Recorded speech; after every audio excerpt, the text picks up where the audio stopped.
29واں زبور۔ طوفان میں خداوند کی آواز۔ اے فرشتگان، خداوند ہی کی تمجید و تعظیم کرو۔ خداوند کی ایسی تمجید کرو جو اس کے نام کے شایاں ہے۔ پاک آرائش کے ساتھ خداوند کو سجدہ کرو۔ خداوند کی آواز بادلوں پر ہے۔ خدائے ذوالجلال گرجتا ہے۔ خداوند دلدار بادلوں پر ہے۔ خداوند کی آواز میں قدرت ہے۔ خداوند کی آواز میں جلال ہے۔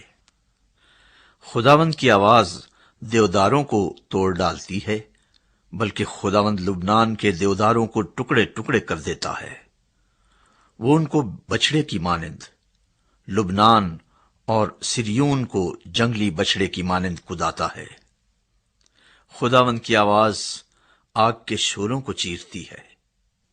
خداوند کی آواز بیابان کو ہلا دیتی ہے۔ خداوند قادس کے بیابان کو ہلا ڈالتا ہے۔ خداوند کی آواز سے ہرنیوں کے حمل گر جاتے ہیں، اور وہ جنگلوں کو بے برگ کر دیتی ہے۔ اس کی ہیکل میں ہر ایک جلال ہی جلال پکارتا ہے۔ خداوند طوفان کے وقت تخت نشین تھا، بلکہ خداوند ہمیشہ تک تخت نشین ہے۔ خداوند اپنی امت کو زور بخشے گا۔ خداوند اپنی امت کو سلامتی کی برکت دے گا۔